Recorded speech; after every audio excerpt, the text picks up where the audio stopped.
Hello नमस्ते, स्वागत है आपका रिश्तों की डोरी के पैनल डिस्कशन में।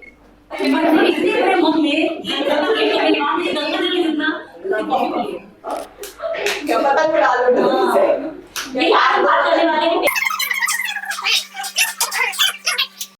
आप बच्चा करने से पहले ये बात सोचते ही नहीं है कि मैं अच्छा पेरेंट कैसे बनूंगा। अभी हम क्या कर रहे हैं, ब्लाइंड पेरेंटिंग कर रहे हैं। हमने जैसे अपनी मम्मी पापा को देखा तो हम उसको रिपीट कर रहे हैं। जब माँ गर्भ धारण करती है तो उस समय में बच्चा और माँ एक होते हैं, क्योंकि जो माँ सोचेगी वाइब्रेशन पे अपनी एनर्जी प्लेन में, वो सारा इम्पैक्ट बच्चा वैसा एज इट इज़ ही उस चीज़ को एब्जॉर्ब करेगा। More than half of the youth मतलब अपना ज़्यादा से ज़्यादा वक्त सोशल मीडिया पर बिता रहा है, तो कहीं ना कहीं वो भी तो उनकी मेंटल हेल्थ को ख़राब कर रहा है, जो पेरेंट्स कहीं ना कहीं इग्नोर कर रहे हैं, समझ नहीं रहे हैं। बच्चे ने इनकार कर दिया कि मैं खाना नहीं खा सकता, कह रहे पहले फ़ोन दो। तो क्या होता है, ये एडिक्शन बन गई। बच्चों को पता ही नहीं होती कि हंगर होती क्या है। नमस्कार दोस्तों, स्वागत है आपका हमारे स्पेशल शो में जिसका नाम है रिश्तों की डोरी, और मैं इस शो की होस्ट आप सभी की दोस्त ममता कर्नाटक। दोस्तों, आज हमारा डिस्कशन है एक बहुत ही स्पेशल टॉपिक पर, और वो है चाइल्ड साइकोलॉजी एंड पेरेंटिंग, जो सुनने में बहुत ही सहज सा लगता है पर उसे निभाना बहुत ही चुनौतीपूर्ण होता है, क्योंकि हम सिर्फ एक बच्चे को बड़ा नहीं कर रहे बल्कि हमारे देश और समाज के भविष्य का निर्माण भी कर रहे हैं। तो आइए हमारे स्पेशल गेस्ट के साथ ये स्पेशल डिस्कशन शुरू करते हैं। Hello ma'am. Hello ma'am. Hello sir. Hi Mamata. Hi. तो आप लोग कैसे हैं? बहुत बढ़िया। तो आज के लिए डिस्कशन के लिए ऑल सेट? All set. तो जैसा कि हमारा टॉपिक है आज का, बहुत ही आई थिंक बहुत ही नाजुक पहलू है वैसे वो रिश्ते का, पेरेंटिंग, जिससे वैसे तो हम रिश्ते के हर पहलू से रिलेट कर सकते हैं, बट पेरेंटिंग से आई थिंक हम ज़्यादा रिलेट करेंगे और बहुत कुछ समझना चाहेंगे पेरेंटिंग के ऊपर, और अपने दर्शकों को बहुत सारे इंसाइट्स देना चाहेंगे, राइट? पता है ममता, कई बड़े बड़े शहरों में ना जब बेटे की शादी होने वाली होती है तो पेरेंट्स उसको फिनिशिंग स्कूल में भेजते हैं कि उसको जो जो चीज़ें सीखनी हो एक गुड वाइफ बनने के लिए वो सीख ले। और पेरेंटिंग के पहले, आप बच्चा करने से पहले ये बात सोचते ही नहीं है कि मैं अच्छा पेरेंट कैसे बनूंगा। Really? और मुझे तो लगता है हितेश कि before we have a child, बच्चा करने से पहले हर इंसान को एक क्रैश कोर्स लेना चाहिए चाइल्ड साइकोलॉजी में। Wow, that's an amazing idea. है ना? हाँ। और एक आपने तो सुना ही होगा, there is this very famous mystic जो अब उन्होंने शरीर छोड़ दिया, थिच नाथ हान जी।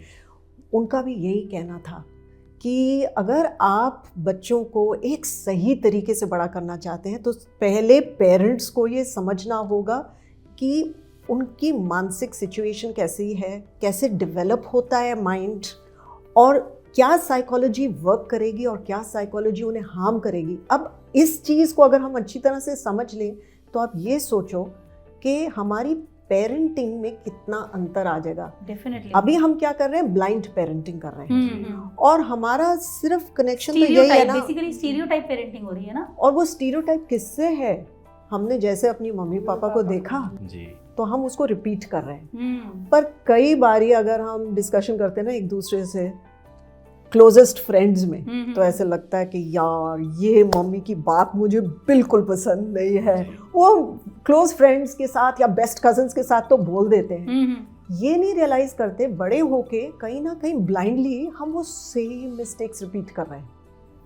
अगर मेरे को लगता है ऐसा होता भी क्यों है, क्योंकि जब माँ गर्भ धारण करती है तो उस समय में बच्चा और माँ एक होते हैं, कोई डिफरेंस नहीं है, क्योंकि जो माँ सोचेगी वाइब्रेशन पे अपनी एनर्जी प्लेन में, जो उसके अंदर रहा है, वो सारा इम्पैक्ट बच्चा वैसा एज इट इज़ ही उस चीज़ को एब्जॉर्ब करेगा। फॉर एग्जांपल, अगर माँ अपने आप में एक इमोशनली एम्प्टी फील करती है, अपने आप में अपनी लाइफ से इतना जूझ चुकी है कि लव्ड फील नहीं करती, तो क्योंकि उस समय में प्रेगनेंसी के समय में मम्मी और बच्चा एक है, तो बच्चा एज इट इज़ उस चीज़ को एब्जॉर्ब करेगा और वो इस चीज़ को कैरी करेगा अपनी लाइफ में। कैरी करेगा लाइफ में। तो इसीलिए आप फिर वो चेन को तोड़ नहीं पाते हो ना। अगर मैं देखो एक बेसिक ग्राउंड लेवल पे बात करूं, जैसे कहते हैं हम कि जनरेशन्स में बहुत सारी चीज़ें जो होती हैं हमारी हेरिडिटरी होती हैं। लेट्स से डायबिटीज़, मम्मी को भी थी, बच्चे को भी हो गई। पापा को हाइपरटेंशन थी, बच्चे को भी हो गई। क्यों होता है? क्योंकि उस समय में जब आप एक स्पर्म और ओवम से बनते हो तो उनका सारा इम्प्रेशन, उनका जो इमोशनल, फिजिकल, मेंटल स्टेट है, आप उस चीज़ को एब्जॉर्ब करके अपनी लाइफ में आ रहे हो। एग्जैक्टली। तो इसीलिए मुझे लगता है कि अगर पेरेंट्स अपने इमोशनल, फिजिकल और मेंटल स्टेट पे काम करते हैं तो बच्चों पे उस चीज़ का इम्पैक्ट आएगा। अगर पेरेंट्स अपने इमोशंस को डील करना सीखेंगे, अपनी मेंटल स्टेट को एक हेल्दी स्टेट बनाएंगे तो उसका इम्पैक्ट अपने बच्चों पे भी आएगा।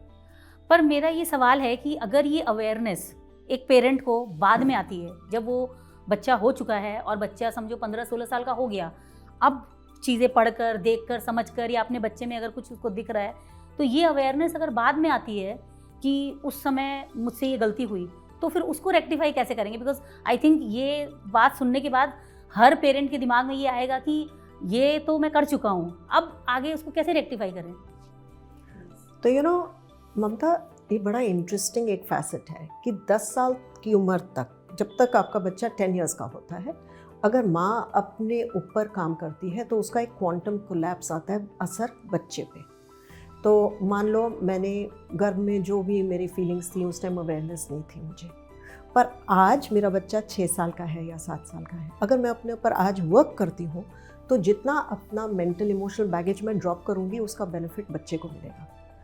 10 इयर्स की उम्र के बाद बच्चा एक इंडिपेंडेंट पर्सनैलिटी बन जाता है, अब उसको अपना काम अपने ऊपर करना पड़ेगा। तो अगर आपका बच्चा 10 साल से बड़ा है, देन रिकमेंडेशन है कि आप अपने ऊपर सुधार करना शुरू कर दें, ताकि वो आपको देख देख के घर का माहौल बदल जाएगा, उस न्यू बिहेवियर का असर बच्चे पे आएगा और वो लर्न्ड बिहेवियर जिसे कहते हैं वो अडॉप्ट करना शुरू कर देगा, तो उस पर असर आएगा। नटशेल में अगर देखा जाए तो चेंज पेरेंट्स को ही लाना है। ओके, और वो किसी भी पॉइंट ऑफ टाइम पे जब उनको ये अवेयरनेस वो ला सकते हैं। बिल्कुल ला सकते हैं। ये अच्छी चीज़ है पेरेंट्स के लिए जानना कि ऐसा नहीं है कि हीलिंग की कोई टाइमलाइन नहीं है। राइट। मैं कहूँ कि एक समय मेरी हीलिंग हो गई और मैं कहूँ माय वर्क इज डन, ऐसा नहीं होता। हम every day is a new unfoldment, है ना। हम हर दिन अपनी एक पंखुड़ी को खोलते हैं और अपने आप को ब्लॉसम करवाते हैं। So true. आई थिंक जब आप जागो तभी सवेरा। हम उस चीज़ को लेके अगर चलें तो क्यों नहीं हम अपने लाइफ में, अपनी फैमिली में बहुत अच्छे से कंट्रीब्यूट करें। चेंज हम कभी भी ला सकते हैं। बिल्कुल। और हम सोचें कि अब तो टाइम चला गया है, अब तो कुछ करके होगा नहीं, अगर हम ये सोचते रहेंगे तो हम कुछ जो बदलाव लाना भी चाह रहे हैं वो पहला स्टेप तो उठाना होगा। वो एज मैटर नहीं करती है कि कब मैं वो उठा रही हूँ, और वो ज़रूर इनडायरेक्टली इम्पैक्ट करेगा आपके बच्चे पे, जितनी भी उसकी उम्र हो। पर हाँ, बट एज एन एडल्ट अगर बच्चा बन गया तो ऑब्वियसली उसको अपने बिहेवियर पे काम करना है और वो देखकर चेंज होगा। आसपास की सराउंडिंग चेंज होगी, लाइक माइंडेड लोग जैसे बनने लगेंगे तो वो उसके अंदर भी वो चीज़ अपने आप ही बच्चे एब्जॉर्ब करते हैं। और हम कहते हैं कि 7 साल के नीचे के बच्चे एक स्पॉन्ज के जैसे होते हैं, है ना, कि वो सब कुछ रिसीव करते रहते हैं, उनको नहीं पता, बिकॉज एडल्ट बॉडी नहीं बनी है।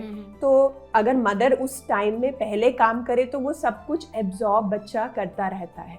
तो वो हमें देखना है कि अपने ऊपर काम करके कि कैसे मैं अपने पे काम कर सकती हूँ, क्योंकि मेन सेंटर हम खुद हैं। हाँ। तो अगर पेरेंट अगर ये सोच लें कि मैं कैसे, या ये नहीं है कि ये सिर्फ मदर की रिस्पॉन्सिबिलिटी है, क्योंकि हम सोचते हैं कि माँ के साथ बच्चा ज़्यादा जुड़ा हुआ है तो उसके ही सारे इमोशन लेगा, बट मैं कहूँगी फादर भी उतना ही इम्पोर्टेंट है जितना मदर का। हाँ बिल्कुल, अभी हमने इसका एग्जाम्पल एनिमल मूवी में भी देखा है जी। तो एनिमल मूवी पे एक रील बनी थी PMC से, उस पे बहुत सारा कमेंट्स हमें मिले, और उन कमेंट्स में हैरानगी की बात ये थी कि मेजॉरिटी कमेंट्स में जो मेन थे उनका ये रिस्पॉन्स था कि अरे इसमें क्या प्रॉब्लम है, ये तो एक एक्टर ही एक्ट कर रहा है, आप इसको इतना सीरियसली क्यों ले रहे हैं। तो रियल लाइफ और रियल लाइफ ये बहुत इंटरकनेक्टेड होते हैं, जो हमें मूवीज़ में दिखाया जाता है। हमारे जो यूथ हैं वो समझते हैं कि दिस इज़ करेक्ट, क्योंकि देखो वो एक सुपर हीरो रोल प्ले कर रहा है और हम सब सुपर हीरो बनना चाहते हैं अपने जीवन में। और फादर के साथ जो रिलेशनशिप दिखाया गया है उसमें, तो फादर एंग्री मैन है, और ये तो शुरू से हम देख रहे हैं। पहले अमिताभ बच्चन की पिक्चरें आती थी, वो एंग्री मैन था, पर वो एंग्री मैन इसलिए था क्योंकि उसका कोई एक पर्पस था, वो कुछ बदलाव लाना चाहता था। आजकल एंग्री मैन इसलिए है क्योंकि मेरे फादर के साथ रिश्ता अच्छा नहीं है, या मैं फादर से अटेंशन चाहता हूँ और मुझे अटेंशन नहीं मिली, मैं उनका प्यार चाहता हूँ, एक्नॉलेजमेंट चाहता हूँ। तो हम देख रहे हैं कि अगर फादर वो प्यार, वो एक्नॉलेजमेंट, वो वर्दीनेस फील नहीं कराते हैं अपने बच्चों को, तो बच्चों का जो मेंटल स्टेट है वो भी नेगेटिवली इम्पैक्ट हो रहा है फिर। तो माँ का अपना रोल है, पर पिता का वो भी बहुत इम्पॉर्टेंट रोल है।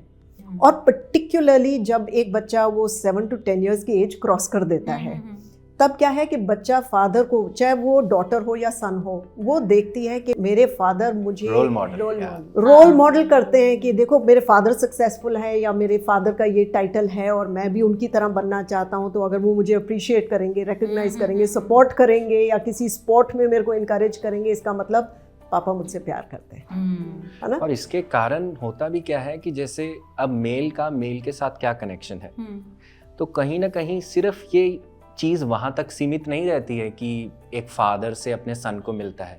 एक ब्रॉडर पर्सपेक्टिव में अगर हम देखें कि हमारी मैस्कुलिनिटी की क्या परिभाषा सोसाइटी में हम दे रहे हैं, क्योंकि अब तक हम पिक्चर्स में देखते हैं कि जो मेल्स होते हैं जो डिशुम ज़्यादा करे, जो ज़्यादा बचा पाए, जो प्रोटेक्ट कर पाए, है ना, जिसके ज़्यादा बाइसेप्स होंगे, है ना, जिसके 6 पैक्स होंगे। मुझे लगता है मैस्कुलिनिटी को बहुत नैरो एस्पेक्ट में आप देख रहे हैं।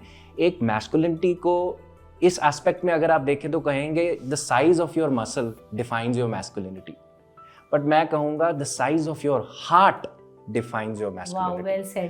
पता है हितेश, सैम बहादुर वाली पिक्चर देख के आई कैनॉट टेल यू कि उसमें जो डेफिनेशन दिखाई है प्रोटेक्टर की जी, वो असली डेफिनेशन है। बिल्कुल। क्योंकि वहां पे एक टर्म रिपीट होता है, जेंटलमैन जी, है ना। वो किस तरह स्त्रियों से बिहेव करता है, अपनी वाइफ से बिहेव करता है, बाकी लेडी से। He is a charmer. हाँ, ये नहीं जिस तरह सारे हमारे youth they want to be very charming लड़कियों के साथ, वो थे वैसे, पर उनकी जो कहते हैं कि मैनर्स थे, मर्यादा भी थी, उनकी बिल्कुल पूरी मर्यादा के अंदर रह के, और उनको प्रोटेक्ट भी करना, उनके साथ बड़े रिस्पॉन्सिबल वे में इंटरेक्ट करना, और फिर फैमिली से लेके पूरी कंट्री को प्रोटेक्ट करना।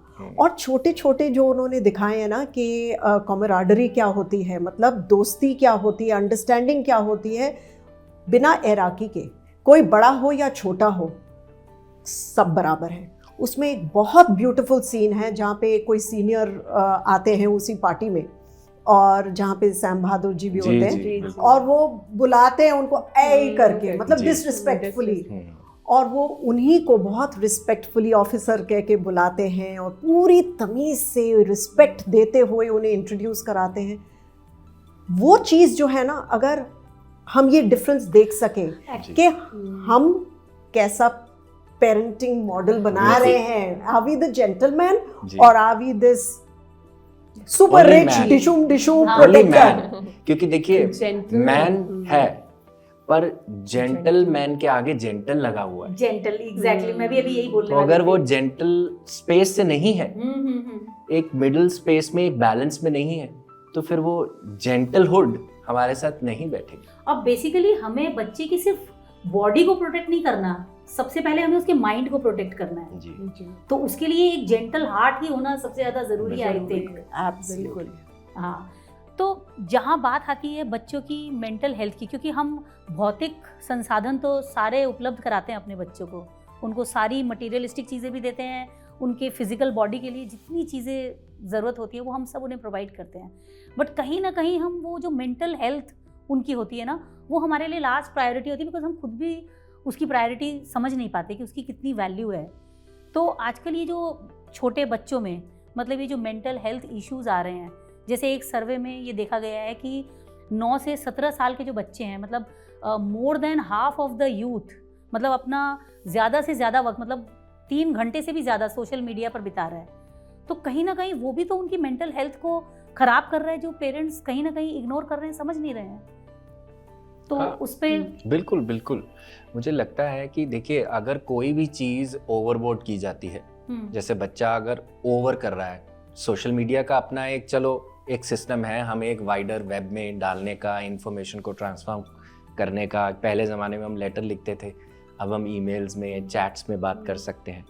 पर अगर हम उस चीज़ को ओवर करते हैं तो जान जाना चाहिए कि व्यक्ति कहीं से अपने आप को बचाना चाहता है और कहीं पे अपने आप को ज़्यादा इन्वेस्ट करना चाहता है। और सोशल मीडिया का जो हमारा एक प्लेटफॉर्म है, इंस्टेंट ग्रेटिफिकेशन का ज़माना है। हम अपने आप को इंस्टेंटली ग्रेटिफाई करवा पाते हैं, एक्सटर्नली वैलिडेशन अपना करवाना चाहते हैं कि हमें बाहर से कैसे हमने एक पिक्चर पोस्ट कर दी, अब उसके नीचे हार्ट्स बनेंगे, हाँ, लाइक्स कितने आ रहे हैं, मतलब वो उस चीज में इतना अंदर चले जाते हैं कि अगर समझो उनकी पोस्ट को किसी ने शेयर नहीं किया तो उनको एंजाइटी होने लगती है, अगर लाइक्स कम मिले तो उनको लगता है क्या मैं अच्छा नहीं दिख रहा। मतलब वो रिलेट कर रहे हैं ना अपनी हर छोटी छोटी चीजों को, वो अपने आप को बेसिकली दूसरों की नजर से देखना शुरू कर दिया उन्होंने, मतलब खुद की नजर से नहीं देख पा रहे हैं आजकल। तो इसमें अगर ब्रेन साइंस को देखा जाए तो जब हम सोशल मीडिया प्लेटफॉर्म्स पे बच्चे होते हैं या कोई भी, हम अडल्ट्स भी, तो हमारे अंदर 2 केमिकल्स, हार्मोन्स रिलीज होते हैं। एक है डोपामाइन।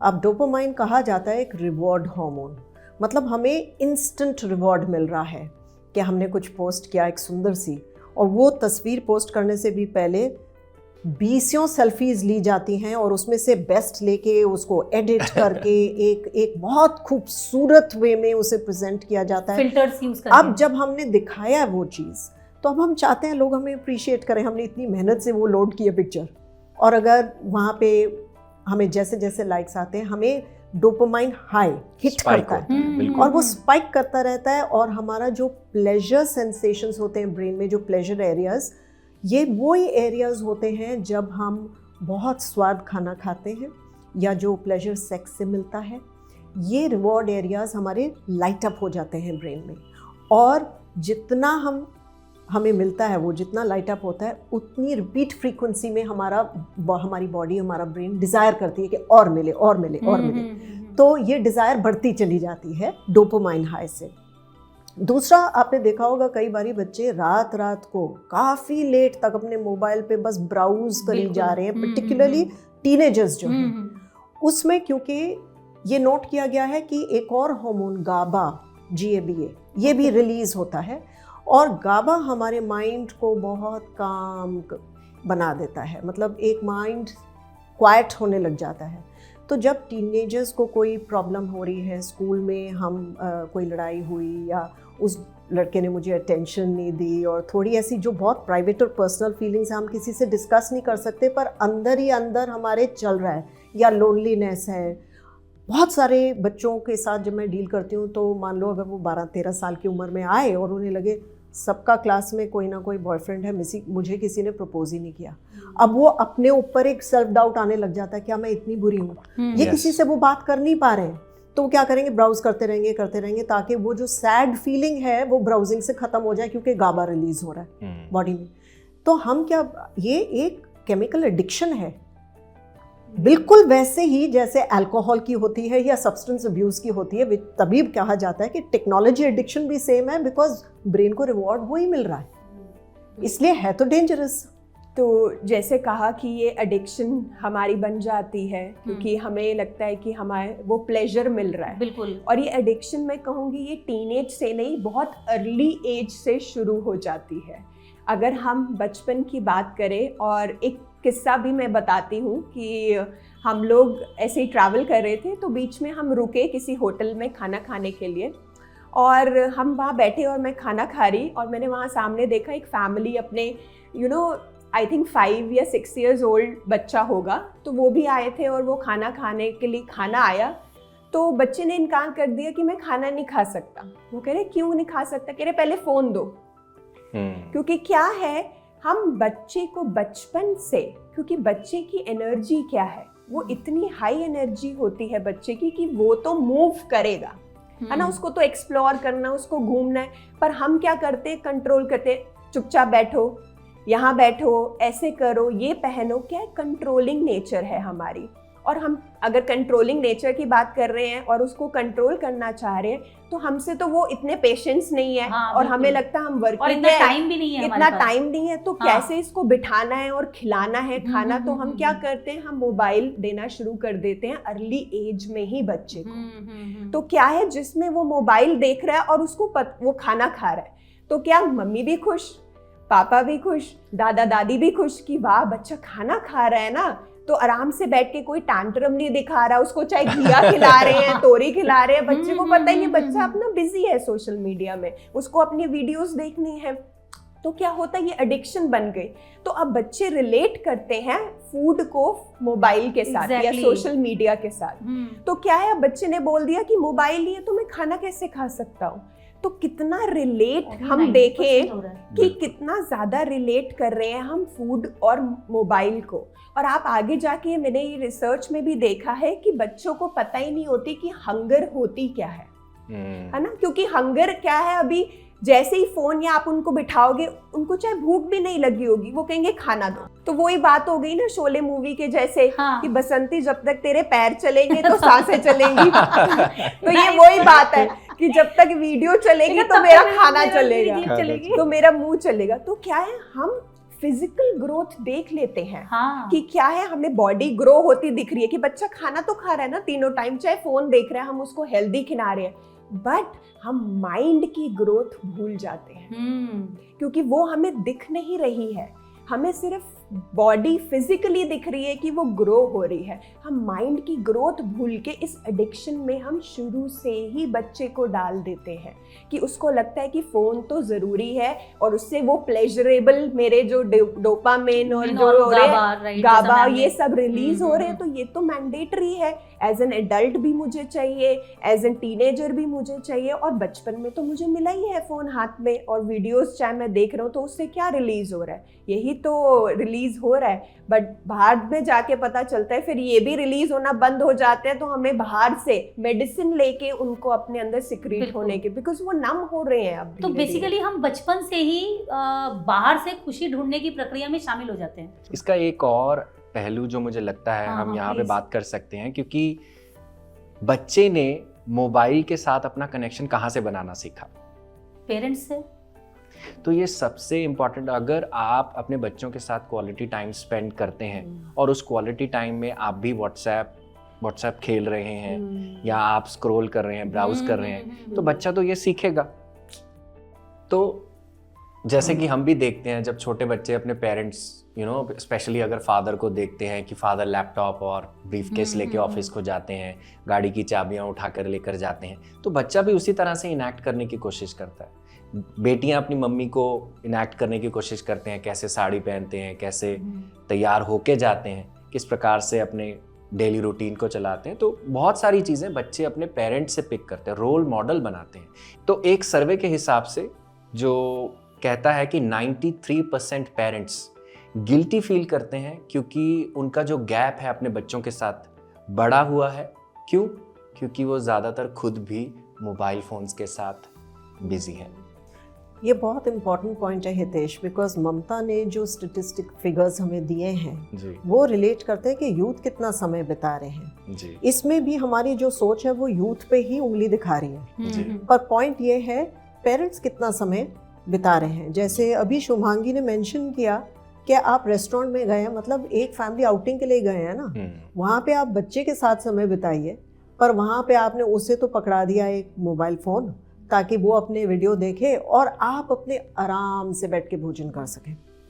तो ये इम्पॉर्टेंट है कि हम देखें पेरेंट्स कितना टाइम स्पेंड कर रहे हैं अपने मोबाइल फ़ोन्स पे। बिल्कुल। और कई सिचुएशंस में देखा है फैमिली बाहर जा रही है डिनर के लिए कि आज हम सब आउटिंग करने जाएंगे, और सब रेस्टोरेंट में बैठे, एक जने ने ऑर्डर कर दिया खाना और सब अपने फ़ोन्स पे लगे हुए हैं।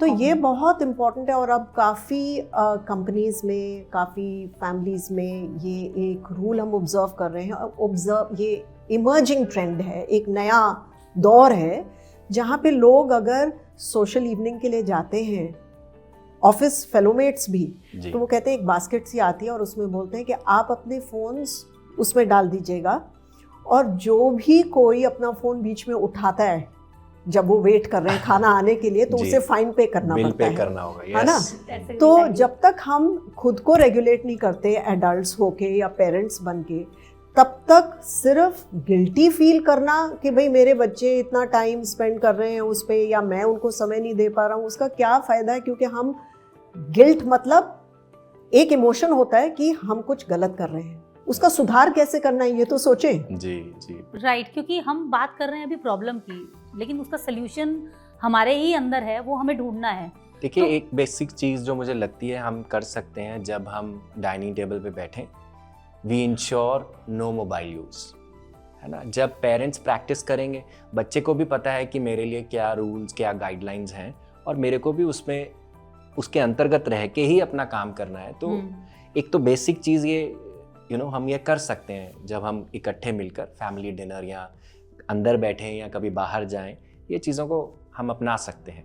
बट अगर आप घर में अवेलेबल नहीं हो, आप सारे दिन जॉब पे हो, तो आप कैसे कंट्रोल करोगे ये सारी एक्टिविटीज? देखिए, फॉर एग्जांपल, अगर हम पेरेंट्स काम करते हैं, ऑफिस जाते हैं, किसके लिए काम करते हैं? बच्चों के लिए। बच्चों के लिए। अगर उसका कॉस्ट आपके बच्चे दे रहे हैं कि आप ऑफिस जा रहे हैं और आपके बच्चे निगलेक्ट हो रहे हैं, तो फिर वो जो कमाया हुआ है वो किस काम पे आएगा? नहीं आएगा, बिल्कुल भी नहीं आएगा। इसीलिए मुझे लगता है it is not about the quantity of the time spent, it is about the quality. कि अगर आप अपने बच्चे के साथ क्वालिटी टाइम स्पेंड करें। मेरे पास आज दिन का बहुत ज़्यादा काम है, may be I am a CEO of a 1000 crore company, है ना। मेरे पास दिन रात इतना काम है, मैं आज घर भी नहीं हूँ, पर मैं क्या 10 मिनट अपने बच्चे से क्वालिटी कॉन्वर्सेशन कर सकता हूँ और उस बच्चे से पूछ सकता हूँ, बेटा आज आपके दिन में क्या हुआ, आज क्या क्या हुआ, आपके फ्रेंड्स के साथ क्या हुआ, क्या डिस्कशन हो रही थी आपके एक दूसरे के बीच में। जब हम बच्चे को इस प्रकार से उसके स्कूल में क्या हुआ उसको जानने का कोशिश करते हैं, तब हम कहीं ना कहीं अपने बच्चे की मेंटल स्टेट को भी समझने का प्रयास करते हैं कि अगर मेरा बच्चा किसी स्कूल में किसी प्रेशर से जा रहा है, कोई बुली हो रहा है या कोई टेंशन हो रही है किसी फ्रेंड के साथ हो रही है, क्योंकि बच्चा उसे भी एब्जॉर्ब करेगा। तो ये सब चीज़ों को जब हम समझेंगे तो आई थिंक एक ग्रेटर बॉन्ड बच्चे से बना सकते हैं। और अपार्ट फ्रॉम दैट हम भी अगर बताएं कि मेरा दिन आज कैसा रहा, आज मैंने क्या किया, मेरे साथ क्या हुआ, ये प्रॉब्लम आ गई या ऐसा हुआ, और मैंने इस चीज़ का सोल्यूशन जो था इस प्रकार से निकाला। तो एक तो ये, और दूसरा अगर बच्चा आपके साथ बैठता है, हम ज़्यादा सॉल्यूशंस में ना जाएं। मुझे लगता है कि अगर हम, क्योंकि कभी कभी क्या होता है, पेरेंट्स हैट जो होती है ना, वो सॉल्यूशन ओरिएंटेड हैट होती है कि आपने कुछ कहा और एकदम से उसका सॉल्यूशन आपके लिए तैयार है। कभी कभी तो ये होता है कि बच्चा क्वेश्चन कहे कि आज मेरे 5 मार्क्स आए हैं 20 में से, मम्मी का तैयार है, इस सब की जड़ है तुम्हारा मोबाइल। देखिए, उस समय बच्चे को भी पता है कि मैंने गलत किया है। मेरे क्लास में 2 नंबर आए 20 में से, मुझे पता था मैंने गलत किया, पर जैसे मेरी मम्मी मेरे साथ डील करा, उस चीज़ से मुझे मोटिवेशन मिलता है कि हाँ, मैं कैसे इस चीज़ को ओवरकम करूं, क्योंकि सोल्यूशन उस बच्चे के पास है।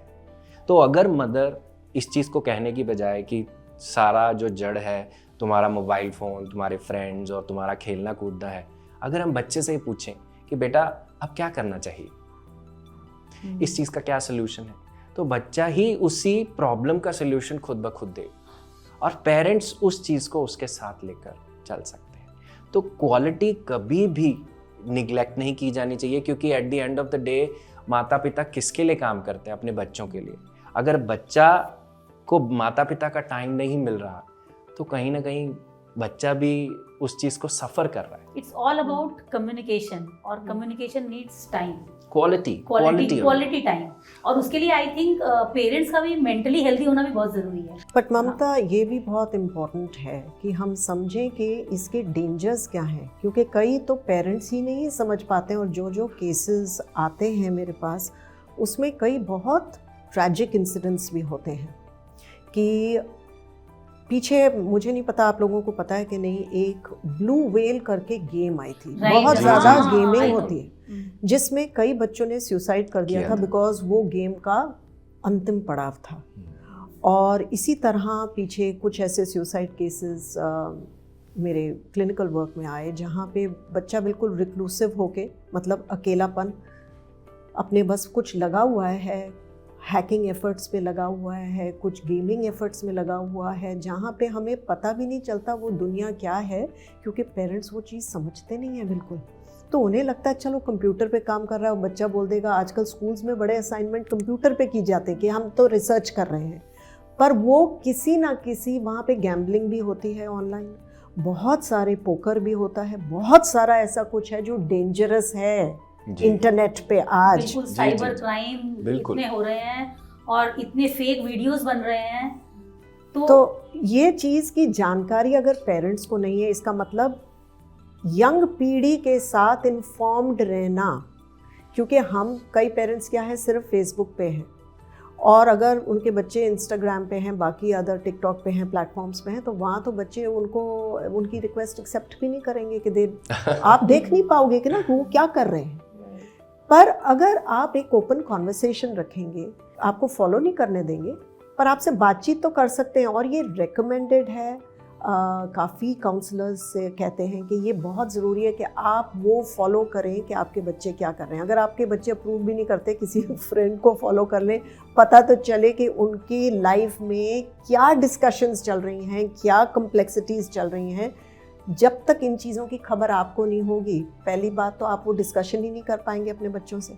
तो और बेस्ट ये होता है किसी को एंगेज करना हो, किसी को अपनी बात में लाना हो, तो आप पहले उनसे पूछे, अच्छा बच्चे आजकल ना ये डीप फेक कुछ चल रहा है, मेरे को तो पल्ले ही नहीं पड़ता, आप समझाओगे मुझे क्या? आपको पता चल जाएगा उसको कितनी इन्फॉर्मेशन है। बिल्कुल, ग्रेट, ठीक है, बिल्कुल। और फिर वो आपको समझाएगा, फिर आप उनसे पूछिए, मतलब रिवर्स एजुकेशन लीजिएगा कि बेटा ये तो बड़ा खतरनाक साउंड कर रहा है, ये इससे बचेंगे कैसे? बच्चे आपको एजुकेट करेंगे कि क्या है। तो उसमें क्या है, एक 2 वे कम्युनिकेशन चैनल ओपन हो गया आपका बच्चों के साथ, और अब आप वहाँ पे एक बहुत जेंटल वे में गाइड कर सकते हैं, इंस्ट्रक्ट नहीं गाइड, कि बेटा इसको तो फिर हम कोई सोल्यूशन निकालना पड़ेगा ना, हम केयरफुल कैसे रहें। और हमेशा हम, मतलब मैं भी सोशल मीडिया पे हूँ, मैं भी फेसबुक पे हूँ, मुझे इंस्टाग्राम के बारे में नहीं पता, पर मतलब इसके बारे में तो रील्स नहीं बतानी चाहिए ना, ऐसा नहीं करना चाहिए, या किसी के साथ अपनी फ़ोटोज़ नहीं शेयर करनी चाहिए ज़्यादा, क्योंकि जो फेक वीडियोस अभी ये डीप फेक आ रहा है उसमें तो यही आता है ना कि जितना कम बच्चे आपके अपनी इंफॉर्मेशन दें ऑनलाइन उतनी बेटर है। तो ये बात अगर एक कंक्लूड करें आपके बच्चे कि उन्हीं को हमने प्रॉब्लम उनसे पूछी क्या है, उनसे समझा, उनसे सोल्यूशन पूछा, अब उन्होंने जब सोल्यूशन दिया है तो उनके मन में क्या जागृति, एक अवेयरनेस आ गई कि यार मैं मम्मी को बोल रहा हूँ तो मुझे भी थोड़ा सा होशियार रहना पड़ेगा। जी जी बिल्कुल, दैट्स अ ग्रेट आइडिया। बिल्कुल। और ये जो जैसे कह रहे हैं हम कि क्यों हम इस ट्रेंड में चले जाते हैं, या पेरेंट्स को पता भी नहीं होता कि वो क्या कर रहा है, कि वो पढ़ाई कर रहा है या क्या आ रहा है, तो इसमें मैं फिर से वही कहूँगी, कहीं ना कहीं इसकी रूट हमारे और पीछे की ओर से है, जो अभी हमें दिखाई देता है।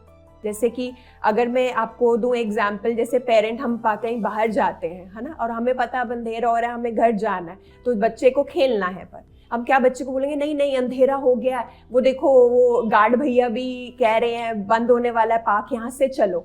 और जब बच्चा जा रहा है तो वो पीछे देख रहा है कि बच्चे पार्क तो नहीं बंद हुआ, ना गार्ड भैया वहाँ से गए हैं, बच्चे खेल रहे हैं। फिर घर आता है, उसको कुछ खाना है तो क्या है, टॉफ़ी चाहिए, मम्मी कहेगी नहीं नहीं टॉफ़ी नहीं, और उसको पता है टॉफ़ी पड़ी है उसके अंदर। तो क्या बार बार जो हम ये बोल रहे हैं क्या है, एक लाइंग है, हम झूठ बोल रहे हैं, तो बच्चे को लगता है लाइंग इज नॉर्मल। तो मैं भी, अब मैं पापा कहेंगे क्या कर रहे हैं रूम में बैठ के, पढ़ाई कर रहा हूँ, चल लैपटॉप खुला और उसके अंदर मैं क्या देख रहा हूँ, मैं तो पढ़ाई कर रहा हूँ। और क्या है, लाइंग इज नॉर्मल। उसको बचपन से पता चल गया कि अपने सेल्फिश मोटिव के लिए यू कैन लाई, है ना। तो क्या है, इससे 2 चीजें होंगी, पहली कि आप लाइन कर रहे हैं, झूठ बोल रहे हैं, और दूसरा बच्चे का ट्रस्ट भी आप तोड़ रहे हैं कहीं ना कहीं। तो हमें सबसे पहले तो सच और फैक्ट बताना चाहिए कि फैक्ट क्या है। फैक्ट क्या है कि हाँ ये टाइम हो गया, अब हमें खेलना नहीं है। चाहे ये झूठ मत बोलिए कि पार्क बंद हो जाएगा या बच्चे जा रहे हैं, कि ये 7 बज गए, ये हमारा टाइम है, अब हमें घर वापस जाना है। टॉफी पड़ी है पर दिन में एक ही टॉफी खानी है, उससे दांत खराब होते हैं, है ना। हम कंट्रोल करते हैं कि नहीं, या झूठ बोलेंगे या उसको कंट्रोल तो हम डॉग को करते हैं, है ना। डॉग जैसे बना दे, चुपचाप बैठ जाओ, खड़े हो जाओ, ये कर लो। उसके पीछे का फैक्ट बताना जरूरी है बच्चों को। अगर हम फैक्ट बताएंगे कि सच बताएंगे तो बच्चे से 2 चीजें इसमें और अच्छी होंगी कि एक, क्यूरियोसिटी और नॉलेज बढ़ेगी बच्चे की, उसको पता चलेगा कि हाँ ये करने से ये हो रहा है तो मुझे ये नहीं करनी। और दूसरा, कम्युनिकेशन बढ़ेगा। जैसे सूजी जी ने कहा कि है ना, टू वे कम्युनिकेशन हो रहा है कि मैंने क्वेश्चन पूछा या उनसे पूछा, उधर से आंसर आए, तो दोनों की बेसिक कम्युनिकेशन स्टार्ट हो गई बच्चे और पेरेंट के अंदर, जो कि बहुत ज़रूरी है। अगर हम फैक्ट बताएंगे और अगर हम सीधा बोल देंगे जैकेट पहन लो, वो नहीं पहने, वो मैंने बोल दिया पहनो, हाँ कि मैंने बोल दिया पहनो, तो क्या है, ये हमारी नेचर है कि जब भी कोई कंट्रोल करता है ना, हम पुश बैक करते हैं कि मैं क्यों पहनूं, मैं तो नहीं पहनूंगा, हमेशा पुश बैक करेंगे। बट अगर हम फैक्ट बोलेंगे कि outside is cold, you must where your jacket, तो बच्चे को फैक्ट समझ आ रहा है कि हाँ बाहर ठंड है, इसलिए बोला जा रहा है, ना कि मुझे कंट्रोल करने के लिए कि सिर्फ पहनो। तो जब हम फैक्ट और ट्रूथ बताते हैं तो आगे जाके जब वो एडल्ट भी, टीनेज भी होगा, तो उसको पता होगा कि जो मैं देख रहा हूँ सोशल मीडिया पे, उसके कॉन्सिक्वेंसेस क्या, उसके पीछे का फैक्ट क्या है। शुभांगी, यहाँ पे मैं कुछ कहना चाहूँगी जी। टीनेज ब्रेन जो है वो बहुत डिफरेंटली बिहेव करता है, क्योंकि एक टीनेज ब्रेन की जो वायरिंग है वो अपनी जगह ढूंढ रहा है दुनिया में। अब वो पेरेंट के कंट्रोल से हट के अपनी पहचान ढूंढ रहा है। तो टीनेज ब्रेन में जो हार्मोन्स होते हैं वो बहुत बहुत अलग रिबेलियस वे में आपको दिखेगा उसका बिहेवियर। यहाँ पे बहुत कुछ और हो रहा है, वो ऐसी चीज़ों के बारे में, उसकी बॉडी चेंज हो रही है, ठीक है, वो प्यूबर्टल हो रहा है, मतलब गर्ल्स के मेंसेस शुरू हो रहे हैं, बॉयज़ की आवाज़ चेंज होने लग रही है। काफ़ी ऐसी हिडन गुप्त बातें हैं जिनके बारे में उसका इंटरेस्ट बढ़ रहा है, उसके दोस्त उन चीज़ों के बारे में बात कर रहे हैं। उसको जितना भी क्लोज रिलेशनशिप पेरेंट्स से हो, पर पेरेंट्स होते हैं, बच्चे बच्चे होते हैं। बच्चे वो बातें कुछ ऐसी होती हैं सिर्फ अपने दोस्तों से करेंगे। बहुत रेयर केसेस में अगर पेरेंट्स के साथ इतनी समझ और अंडरस्टैंडिंग हो तो बच्चों के साथ वो बात होती है। यहाँ पे क्या है, इश्यूज आ जाते हैं। बहुत सारे यंग बच्चे पॉर्न देखना शुरू कर देते हैं। वो ऐसी हिडन चीज़ें जिनको वो पता है कि अगर हमारे पेरेंट्स को पता चल गया तो वो कभी भी अप्रूव नहीं करेंगे, क्योंकि पेरेंट्स खुद अशेम्ड फील करते हैं उन चीज़ों के बारे में बात करने के लिए।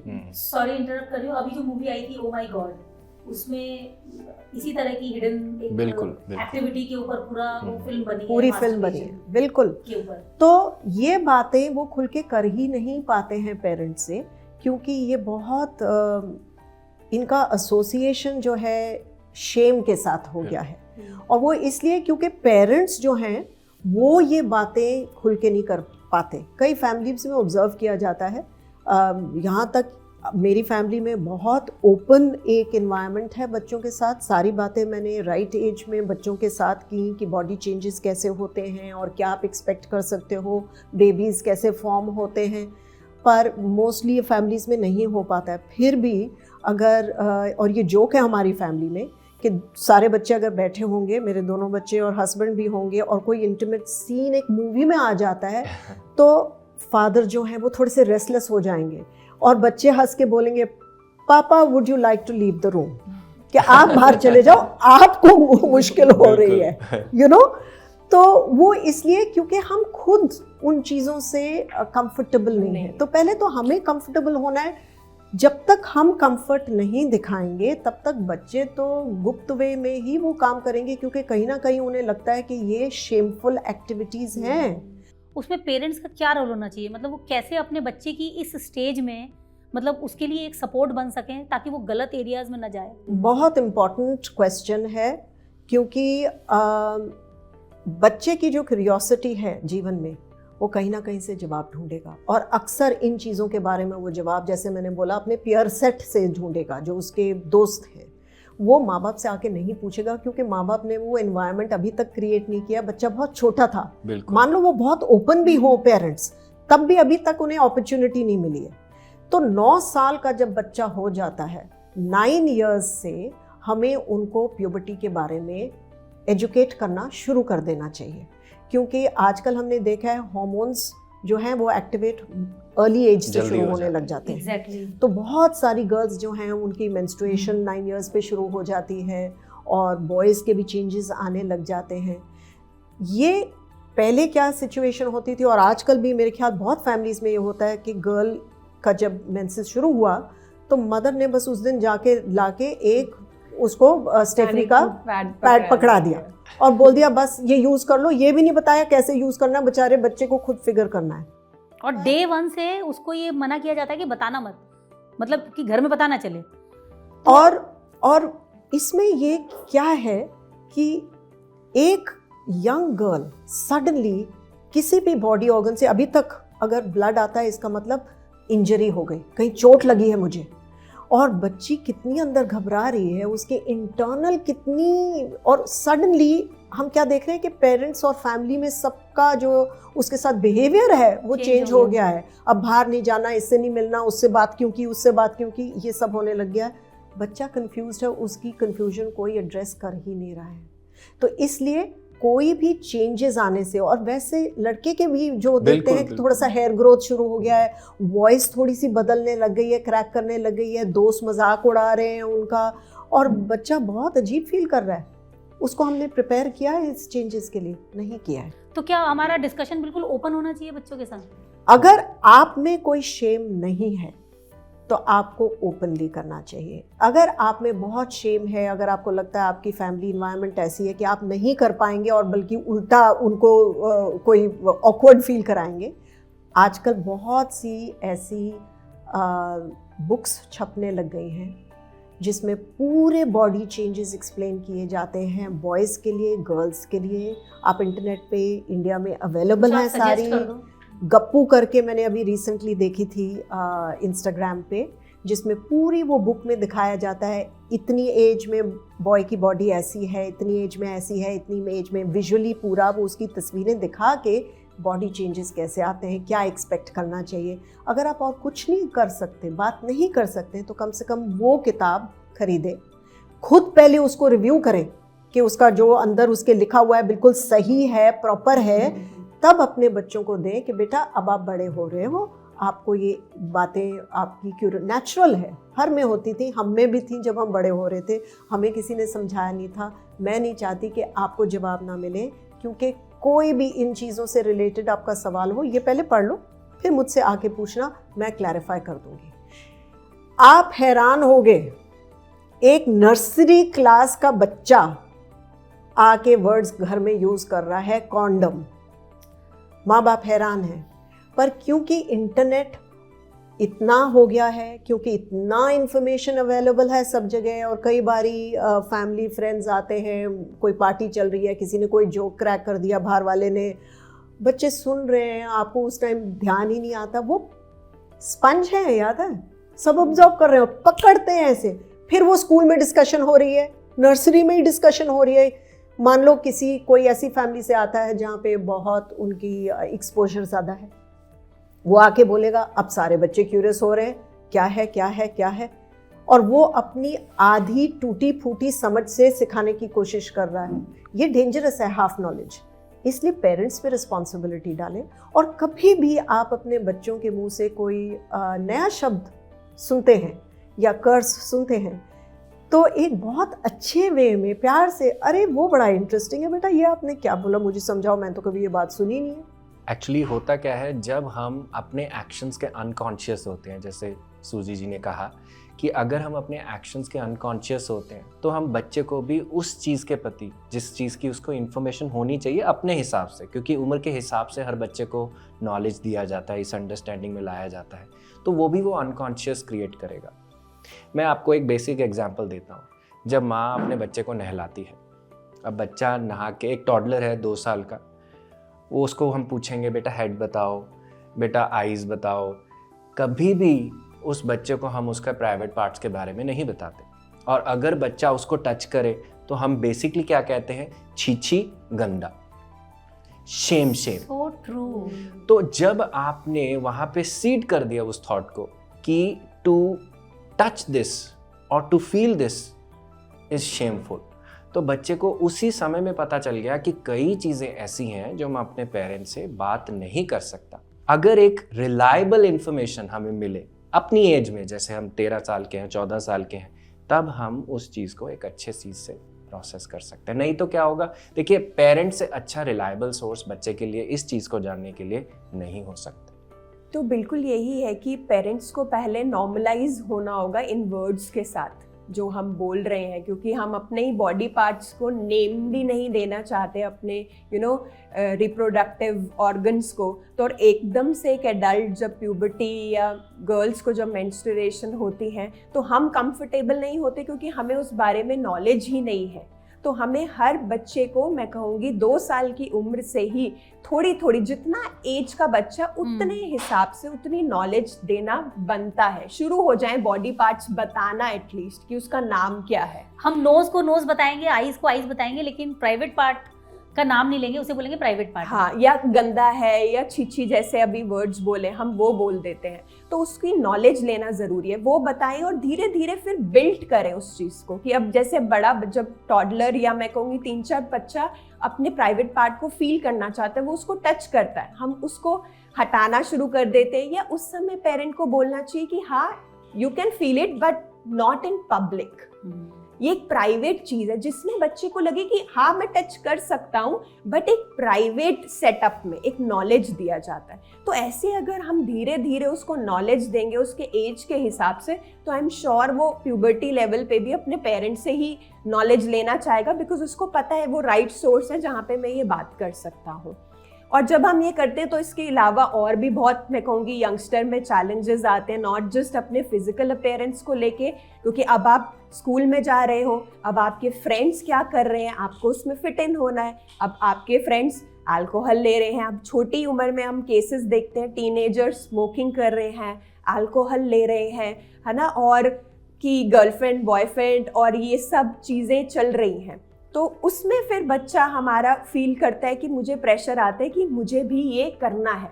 तो इस प्रेशर से लेकिन बच्चा डील कैसे करे? अगर समझो एक बच्चा अगर इंट्रोवर्ट है और वो इन सब चीज़ों को नहीं पसंद करता, चाहे स्मोकिंग हो, अल्कोहल हो, या उसकी कोई गर्लफ्रेंड नहीं है, लेकिन उसके जो पीयर ग्रुप्स हैं उनकी गर्लफ्रेंड भी है, और वो जब भी डिस्कशन कर रहे हैं गर्लफ्रेंड का ही बात कर रहे हैं, या उसी से जुड़ी हुई हंसी मजाक कर रहे हैं, या स्मोकिंग अल्कोहल, तो वो उस ग्रुप में फिट भी होना चाहता है, और कहीं ना कहीं उसके संस्कार या जो भी वैल्यूज़ या उसका खुद का नेचर उसे उस चीज़ को से दूर जाने के लिए कहता है। तो बच्चा कैसे डील करे, मतलब इस मनोस्थिति के साथ कि वो अपने फ्रेंड्स के साथ रहना भी चाहता है पर वो इस तरह के डिस्कशंस उसको पसंद भी नहीं है, और इसमें पेरेंट्स कैसे जान सकते हैं कि बच्चा इस एंजाइटी से गुजर रहा है? देखो, पहली जो उम्र है जो टीनेज तक की उम्र है, वहाँ पे बच्चा पेरेंट की अप्रूवल चाह रहा है। टीन से लेके एडल्टहुड की जो उम्र है 21 साल तक, बच्चा अपने फ्रेंड्स की अप्रूवल चाह रहा है। तो पहले अगर ये बात हम समझ लेते हैं कि वो जो भी करेगा वो फिट इन होने के लिए करेगा, ताकि उसके फ्रेंड्स उसे कूल समझे, उसको विदित समझे, नहीं तो फिर उसको वो चेपू और तू तो नर्डी है, तू तो ये है, वो एक बड़ी अजीब किस्म की बुलिंग होने लग जाती है, जहाँ पे बच्चा आइसोलेट हो जाता है। यहाँ पे संस्कारों की जो बात आनी चाहिए ना, वो बहुत एक घर में बात आनी चाहिए, टोकने की तरह नहीं। ये नहीं कहना कि ऐसे नहीं करना या वैसे नहीं करना। पहला स्टेप है उससे समझना कि कूल होने का क्या मतलब है। और जो वर्ड्स आने शुरू हो जाते हैं, जैसे कहीं आपने सुन लिया, एक कुछ वर्ड्स होते हैं, झंड। अब पहली बारी जब मैंने अपने बच्चों के बीच में ये सुना था फ्रेंड्स ग्रुप, तो मैं कहा ये वर्ड का मतलब क्या होता है, बिकॉज मुझे एक्चुअली पता नहीं था। फिर मेकआउट का मतलब, वो ऐसे बच्चे बात कर रहे हैं, ओ यू नो कल रात को उनकी पार्टी थी वो, या फेयरवेल पार्टी थी स्कूल में, और फलाने के साथ मेकआउट कर रहा था, और हंस रहे हैं, गिगल कर रहे हैं। तो आप बड़े इनोसेंटली उनसे पूछे, बिकॉज एक्चुअली हमें पता ही नहीं है, तो हमें पहले उनकी लैंग्वेज पहचाननी है। लैंग्वेज पहचानेंगे तो हम समझेंगे कि इनका सारा जो पीयर ग्रुप है वो सब ये चीज़ें कर रहा है। फिर हम उनको बोलें कि अच्छा, तुम्हें कभी लगता है कि तुम्हें किसी ने कभी बोला है कि तुम ऑड वन आउट हो क्योंकि तुम नहीं कर रहे हो, या कभी तुमने ट्राई किया है? ट्राई वो हमेशा करेंगे। और मैं ये कहती हूँ कि अगर मान लो ड्रिंक ट्राई करना चाहते हैं तो उनसे पूछो, आपने कभी ट्राई किया बेटा, कैसा टेस्ट लगता है? अच्छा चलो, आप जब इतनी उम्र के हो जाओगे ना, 18 ईयर्स के, हमारे फैमिली में ट्रेडिशन था कि जब 18 ईयर्स के हो जाओगे तो आप पापा के साथ पहली बियर पियोगे। तो अब उसमें क्या होता है कि बच्चे को लगने लगता है अच्छा, घर में मनाही नहीं है, मुझे गलत नहीं बनाया जाएगा, मैं करना चाहूँ तो मैं जब करना चाहूँ अपने फादर के साथ मैं वो फर्स्ट बियर पी सकता हूँ। या अगर फादर बोले कि बेटा अगर कभी आपको स्मोक करनी होगी ना तो मुझे आप बताइएगा। अब हम लोग एक सरदार फैमिली से आते हैं तो हमारे घर में स्मोकिंग का सवाल ही नहीं था, इसलिए हमने बच्चों को बैठ के बता दिया था कि बेटा हमारे सब आपके फ्रेंड्स स्मोक करते होंगे, पॉसिबल है, वेपिंग भी है, स्मोकिंग भी है, सब कुछ है, पर हमारे ट्रेडिशन में ये चीज़ को नेगेटिव माना जाता है। तो बहुत सारा आपको प्रेशर आएगा, आप कैसे रेजिस्ट करेंगे? उनसे हम पूछते हैं कि आप कैसे रेजिस्ट करेंगे इस प्रेशर में? दिक्कत होगी, आप अगर बिलोंग करना चाहेंगे तो क्या करेंगे? तो इसमें क्या है कि वो अगर ट्राई कर भी लेते हैं तो वो उसको कंटिन्यू नहीं करेंगे, हैबिट नहीं बनाएंगे, क्योंकि ये रिसर्च में प्रूव किया गया है, फर्स्ट टाइम ट्राइंग, अल्कोहल हो, ड्रग्स हो, कोई भी ऐसी वेपिंग वगैरह चीज़ हो, लोग बच्चे क्यूरियोसिटी के लिए ट्राई करते हैं, फिट इन होने के लिए, पर वो एक दो बारी करके छोड़ देते हैं, उसको कंटिन्यू नहीं करते हैं। कंटिन्यू सिर्फ वो बच्चे करते हैं जिनके अंदर उनके फीलिंग्स बहुत दबी हुई होती हैं, कोई ट्रॉमा होता है, किसी घर पे बहुत ज़्यादा स्ट्रेस है, माँ बाप के बीच में बहुत फाइट्स हो रही हैं, वायलेंस है, जो वातावरण घर का है अच्छा नहीं है, उससे नम होने के लिए, उससे दूर भागने के लिए, उससे छुटकारा पाने के लिए फिर उनकी वो आदत बन जाती है। तो उन्हें अपनी फैमिली के एक बड़ी फ्रेंडली वे में, कि कोई आप रिवर्स एग्जांपल भी दे सकते हैं कि हमारी फैमिलीज़ में तो ऐसे होता नहीं है, वो XYZ ने किया था, फिर उसके साथ लोगों ने ट्रीटमेंट अच्छा नहीं किया, तो किसी तीसरे का उदाहरण दे के बता सकते हैं जिसका एक्सपीरियंस सही नहीं रहा हो और जो फैमिली में जिसको अच्छी तरह लुकअप ना किया जाए हो, ताकि वो एक एसोसिएशन बन जाता है उनके साथ। पर ये बातें अगेन खुल के होनी चाहिए। तभी मैंने कहा कम्युनिकेशन 2 वे बहुत जल्दी से शुरू करना पड़ेगा हमें, ताकि ये बात, और आप हैरान रहेंगे। मुझे याद है कि जब मैं क्लास 11th 12th में मेरा बच्चा था, तो स्कूल में PTA के लिए गई, तो प्रिंसिपल ने ऐसे ही बुलाया और वो उसको बनाया गया था हेड, जो चेक करने के लिए बच्चों के बैग्स का सरप्राइज चेक होता था, सिगरेट्स के लिए और ड्रग्स के लिए। और मुझे घबराहट होती थी क्योंकि कई बारी उसने, अब वो ड्यूटी दी गई है, उसने पकड़ा, उसको रिपोर्ट करना पड़ा, उसने रिपोर्ट नहीं किया। वो कहता है मेरे को, मम्मा मैं बाथरूम में लेके गया और उसको मैंने कहा देख भाई, मैं तुझे रिपोर्ट नहीं करना चाहता हूँ, प्लीज़ तूने घर में जो करना है तो कर, स्कूल में मत ला, है ना। ये बात उसने खुल के की मुझसे, और बल्कि मेरा मन बड़ा घबरा रहा था कि ये कुछ भी हो सकता है इस एज ग्रुप में। वो स्कूल से बच्चा बाहर निकलेगा, उसे पीट सकते हैं, कुछ कर सकते हैं, पर वहाँ पे संस्कार आ गया कि जो वो कर रहा है वो सही कर रहा है, ये इसकी ड्यूटी है, ये इसको करे जितनी होनी चाहिए। तब जब मैंने, प्रिंसिपल ने मुझे बुलाया और उन्होंने कहा, कहते हैं सब माँ बाप को ये लगता है जी हमारा बच्चा बहुत अच्छा है, हमारा बच्चा ये नहीं कर रहा है। आपको पता है मैम, 70% बच्चों के बैग में से, क्लास 9 के बैग्स ऑनवर्ड्स में से ये चीज़ें मिल रही हैं हमें। तो आप ये ना सोचें कि मेरा बच्चा ये नहीं कर रहा है, आप ये सोच के चलें कि ये नेचुरल क्यूरियोसिटी है, बच्चा कर रहा होगा तो पहले तो आप थोड़े सा ध्यान घर पे भी रखें, उसके बैग्स चेक करें, कुछ उसकी बिहेवियर में चेंज आ रहा है, वो क्या अपने आप को बंद करके बैठ रहा है, क्या रिएक्टिव ज़्यादा हो गया बच्चा, जवाबदारी ज़्यादा कर रहा है।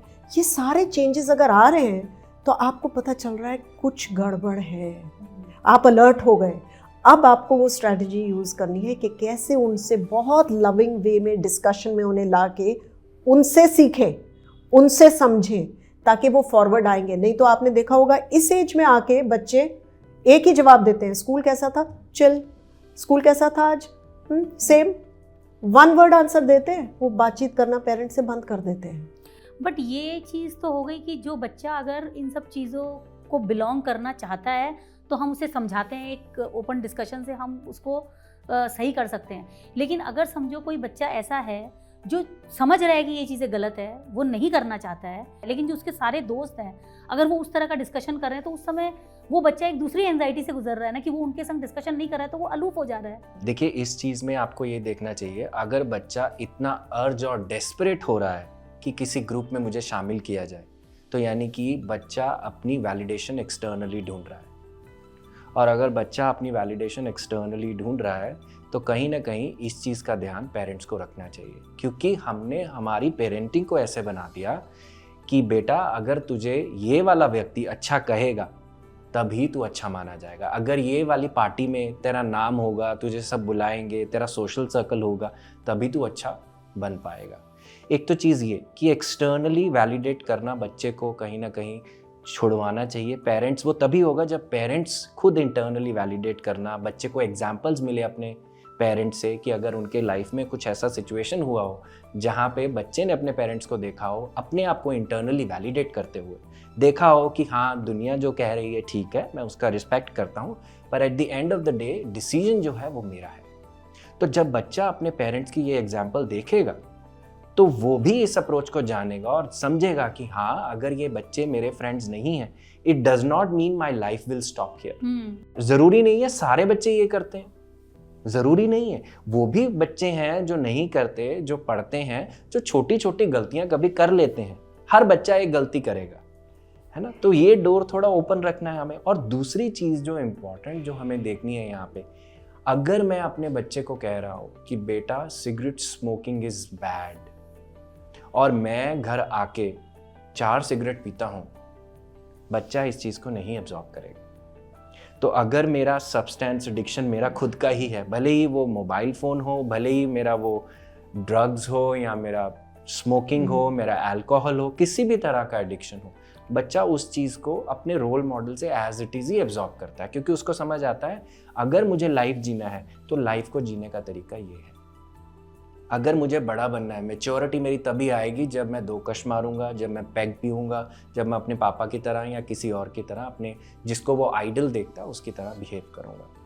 ये सारी चीज़ें तभी ठीक तरीके से हो सकती हैं जब, जैसे कि हम सब यही चीज़ पे बात कर रहे हैं कि हेल्दी कम्युनिकेशन पेरेंट्स के बीच में, बच्चे के बीच में, बच्चे को ज़्यादा बात करने का मौका मिले, बच्चे के व्यूज़ को सुनने का मौका मिले और उसी से ही रेजोल्यूशन माना जाए। तो क्या होगा, बच्चा जब किसी चीज़ का रेजोल्यूशन देगा, हम भी आज अपना कोई शब्द कहते हैं तो हम अपने शब्द पर बने रहने के लिए प्रतिबद्ध हो जाते हैं ना। हम अपने आप को कहते हैं कि हाँ मैं इस चीज़ को फॉलो करूँगा, है ना। भले ही उस चीज़ में मेरे को लगे कि हाँ मैंने बोल तो दिया, पर at the end of the day मेरे अंदर जो छोटी सी आवाज़ है, जो लिटिल वॉइस है, वो मुझे हमेशा याद करवाएगी कि देखो तुमने ये कहा है, तुम्हें इस चीज़ का भरोसा रखना चाहिए।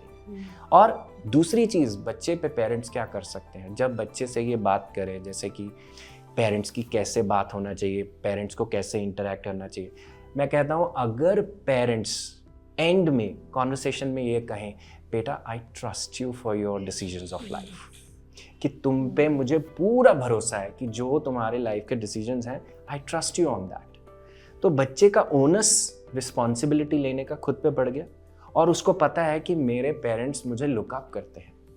अगर वो देखते हैं तो यानी कि मुझे इस चीज़ पे करना चाहिए, और प्लस कि अगर मुझे कहीं दिक्कत आए तो मैं अपने पेरेंट्स के पास वापस जा सकता हूँ, कि अगर मैं उनके पास वापस जाऊँगा तो वो डोर ओपन है। देखिए सब बच्चे गलती करेंगे, हमने भी अपने बचपन में गलतियाँ करी हैं, पर अगर हमारा डोर ओपन है पेरेंट्स से खुले से बात करने का, थैंकफुली मेरा ये था, मम्मी के साथ पापा के साथ इस तरह का था कि हाँ हम कुछ चीज़ों पे बात कर सकते हैं, ओपनली बात कर सकते हैं। तो अगर हम बात कर पाएंगे तो क्या होगा, इस चीज़ को नॉर्मलाइज होगा और हम एक रिलायबल सोर्स से इंफॉर्मेशन लेंगे, ना कि एक गलत सोर्स।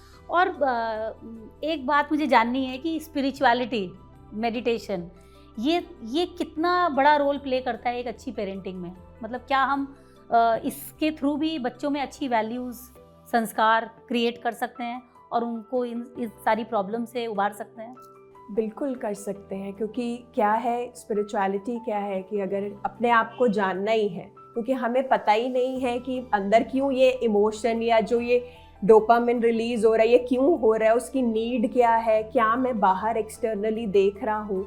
तो वो सारी हमें ये स्पिरिचुअल प्रैक्टिस, अगर मैं सिंपल अगर मेडिटेशन बोलूँ तो क्या है, अपने साथ बैठना है, अपने आप को जानना है। क्योंकि अगर आपका बच्चा कोई सब्सटेंस ले रहा है, चाहे वो एडिक्टेड है सब्सटेंस का, तो एडिक्शन का भी अगर साइकोलॉजी देखा जाए तो क्या है कि एडिक्शन अगर किसी सब्सटेंस की होती है तो इसका मतलब somebody is missing out something। उस वॉइड को पूरा करने के लिए वो किसी सब्सटेंस को ले रहा है, तो उसके पीछे का कारण जाने कि हाँ कि अच्छा ये अगर सब्सटेंस ले रहा है, इस चीज़ में जा रहा है, तो क्या है इसकी जो नीड पूरी नहीं हुई है जिसको पूरा करने के लिए वो उस सब्सटेंस में जा रहा है, चाहे वो टोबैको हो, चाहे स्मोकिंग हो, चाहे फ़ोन ही एडिक्शन क्यों ना हो। तो वो रीज़न को समझना, क्योंकि वो तब समझ आती है जब हम थोड़ी आध्यात्मिकता की तरफ बढ़ते हैं। क्योंकि ऐसे प्रश्न हम कभी कभी अपने आप से नहीं पूछेंगे, हम हमेशा ब्लेम दूसरों को देंगे कि अच्छा इसकी दोस्तों की वजह से ये कंपनी ऐसी है, ये उनके पास रहता है इसलिए ऐसा इसका बिहेवियर हो गया है। तो हम ब्लेम नहीं कर सकते। देखो बच्चा तो बाहर जाएगा ही और सब लोग, हर वैरायटी के लोग मिलेंगे आपको, बट हमें अपने बच्चे को देखना है कि उसको क्या वैल्यू देनी, क्योंकि वो तो बाहर जाएगा, घूमेगा, दोस्तों के साथ जाएगा। तो ये अगर हम संस्कार छोटे होते से ही अगर हम ये थोड़ी सी ऐसे डीपर क्वेश्चन लाइफ को लेके उससे पूछने लगे कि अच्छा इससे होगा क्या, जैसे लाइफ की रिस्पॉन्सिबिलिटी देना, उसको बताना that you are responsible for your life, ये हमें स्पिरिचुअलिटी सिखाती है। क्योंकि स्पिरिचुअलिटी हमें ब्लेम करना नहीं सिखाती, वो देती है कि अगर आपके जीवन है और आपको चलाना है, ये आपके हाथ में है कि आपको चलाना कैसे है। तो स्पिरिचुअलिटी हमें टूल्स टेक्निक्स दे देती हैं कि कैसे चलाना है, क्या डीपर मीनिंग है, उससे फिर आप अपने बच्चे का और अपना, मैं सबसे पहले कहूँगी कि वो जीवन देख सकते हैं कि हम कैसे चलाना चाहते हैं। अगर ये वैल्यूज़ छोटे होते ही डल जाएंगी तो आप पूरा ट्रस्ट रखिए कि बच्चा हैंडल कर लेगा हर चीज़ हडल को। ऐसा तो नहीं है कि स्पिरिचुअलिटी हम सोचते हैं लोग कि कोई चैलेंज नहीं आएगा, सब बहुत फेरी फेरी अच्छा रहेगा। चैलेंज आते हैं, ये नॉर्मल है, लाइफ वैसी चलती है ना, हम ईसीजी कराते हैं, ऊपर जाती है नीचे जाती है, तो हम जी रहे हैं, सिंपल लाइन हो गई तो हम मर जाएंगे, है ना। तो वैसे ही लाइफ है कि चैलेंज आएगा, बट उस चैलेंज को फेस कैसे करना है ये हमें स्पिरिचुअलिटी सिखा देती है कि अच्छा ये चैलेंज आया है, अब मुझे पॉज लेने की ज़रूरत है, मुझे अपने आप से पूछने की ज़रूरत है कि हाँ मैं इसमें कैसे बेस्ट दे सकता हूँ, क्या मैं एफर्ट दे सकता हूँ। ये अगर हम सोचने लगे तो हर हडल को मैं कहूँगी बहुत स्मूथली फिर हम उसको लेके जा सकते हैं, चाहे वो पेरेंटिंग हो, कोई रिश्ता हो, कोई अगर मैरिज में जा रहे हो आप तो हो। अगर आप इस, मैं कहूँगी इस डोरी को अगर पकड़ लेंगे ना कि हाँ अपने आप को जानने की, तो हर जो डोरी से आप फिर जुड़ सकते हैं। मुझे तो आप सबकी बात सुनकर बस एक चीज़ याद आ रही है कि संतान की परवरिश भी एक साधना है और बच्चों का उज्जवल भविष्य हर माता पिता की कामना है। जी, इस चीज़ के साथ मैं ये कहना चाहूँगा कि देखिए, जब हम मम्मी पापा और बच्चा ये डायनेमिक्स की बात करते हैं तो बहुत सारे रिश्ते, स्पेशली हमारा मदर फादर या बच्चे के साथ जो रिश्ता होता है, ये पास्ट लाइफ कनेक्शंस भी होते हैं। पास्ट लाइफ कनेक्शंस कैसे होते हैं? देखिए, हर व्यक्ति का अपना एक थीम, एक लेसन है। जैसे एक पिक्चर का अपना एक थीम है, वैसे ही हर व्यक्ति की पिक्चर का एक अपना थीम है। उसे वो थीम सीखना है अपनी लाइफ में। अब वो थीम को सीखने के लिए कैसे किरदारों को अपने लाइफ के अंदर, अपनी लाइफ के स्क्रिप्ट के अंदर लाते हैं, उस चीज़ पर बहुत सारी चीज़ें निर्भर करती हैं। बच्चे उसी लाइफ स्क्रिप्ट का एक हिस्सा होते हैं। बहुत बार हम अपनी प्रैक्टिस में देखते हैं कि पेरेंट्स जो कॉन्शियसली अपनी लाइफ में सीखना नहीं चाहते, बच्चे उनके वही चीज़ रिफ्लेक्ट करते हैं।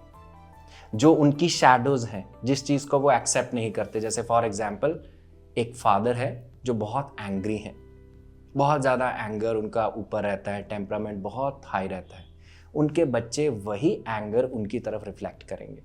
जब वो बड़े होंगे या छोटे होते से ही करेंगे, एक समय पे उनको भी रियलाइज़ होगा कि ये मेरा बच्चा इतना गुस्सा क्यों कर रहा है।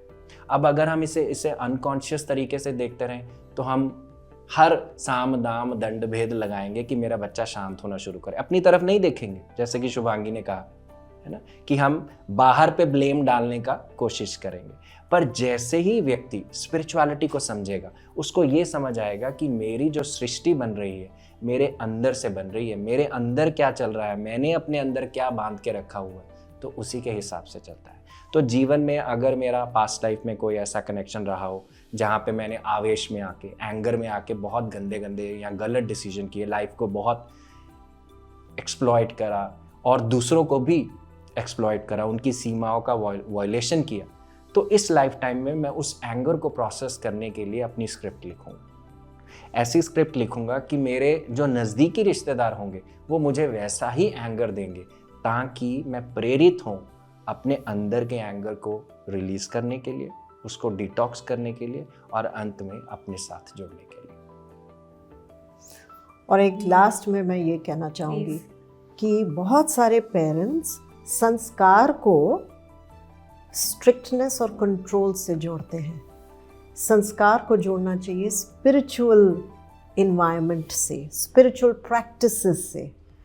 सिर्फ आप अब कंट्रोलिंग एक पेट्रियार्कल सेटअप बना लेंगे कि मैं जैसे बोलूँगा इस घर में वैसा ही होगा, और हम इंस्ट्रक्ट करते रहेंगे अपने बच्चों को, और हमने सोचा कि हमने बच्चों को सीमा में बांध के हमने बड़े अच्छे बच्चे बनाए हैं, तो वहाँ पे पेरेंटिंग बिल्कुल फेल हो जाएगी। बिल्कुल।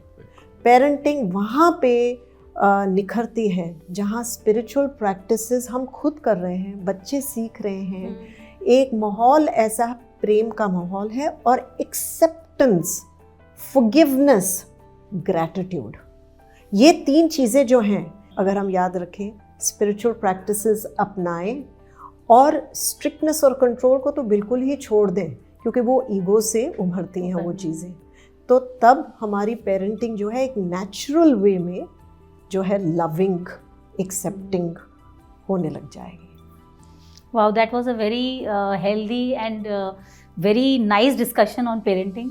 और मुझे लगता है कि एक अच्छे माता पिता होने के लिए जो सबसे ज़्यादा ज़रूरी चीज़ है वो ये है कि सिर्फ अपने बच्चे के शारीरिक विकास पर ध्यान न दें, उसके मानसिक विकास पर भी ध्यान दें, बिना शर्तों के अपने बच्चों को प्यार दें। और मुझे लगता है कि हर बच्चे की जो प्रवृत्ति होती है, जो उसका व्यवहार होता है, जो उसकी तमीज़ होती है, और जो उसकी सोच होती है, जो उसके विचार होते हैं, वो कहीं ना कहीं ये लोगों को बता देते हैं कि उसकी परवरिश हुई है या वो सिर्फ पाला गया है। जी जी। और इसके साथ साथ मम्मी पापा अपने पे कितना काम किए हैं, हाँ, क्योंकि वो सारा रिफ्लेक्ट करेगा आपके बच्चे पे। आपके अनएड्रेस्ड इश्यूज आपका बच्चा रिफ्लेक्ट करेगा। जो मैं अपने अंदर ओन नहीं करूँगा, मेरा बच्चा उसे ही कूद कूद के वही चीज़ मुझको दिखाएगा, क्योंकि बच्चे हमारी छवि है। चलिए इसी नोट पे हम आज के इस डिस्कशन को ख़त्म करते हैं, और हमारे दर्शकों को बहुत कुछ इससे मिलेगा।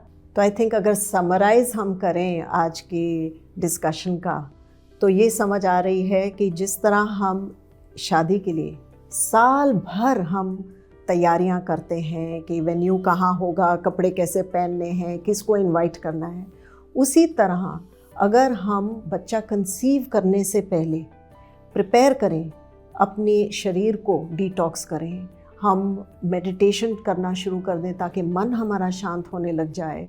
हम अपने जो शैडो सेल्स हैं, जो हितेश ने बताया कि हमारे अंदर कौन सी ऐसी हैबिट्स और टेंडेंसीज नेगेटिव टाइप की हैं, उनको हम डिज़ोल्व करने की कोशिश करें, जो हमें मेडिटेशन में पता चलने लग ही जाएंगी, सेल्फ स्टडी करके, और माइंड, बॉडी, सोल को तैयार किया जाए पहले कंसेप्शन से पहले, और फिर ये जर्नी हम कंटिन्यू करें कि हमें एक अच्छा पेरेंट कैसे बनना है। ये सिर्फ प्री कंसेप्शन का काम नहीं है, 1 साल का काम नहीं है, एक जीवन भर का काम है हमारे लिए, क्योंकि जैसे बच्चा बड़ा होता चला जाता है, हमारा पेरेंटिंग अप्रोच उसी तरह शिफ्ट और चेंज करना पड़ेगा हमें, फ्लेक्सिबिलिटी, ताकि हम अपने बच्चों को समझ सकें, उनके चैलेंजेस को समझ सकें, जो फ्रीडम हमको नहीं मिली है वो उनको दे पाएँ, जो फ्रीडम हमें मिली थी अपने पेरेंट्स से वो तो नेचुरली हम देंगे ही, क्योंकि हमने उनसे पेरेंट्स से सीखा है। इस तरह हम एक माहौल बना सकते हैं और स्टडी हमेशा करते रहें।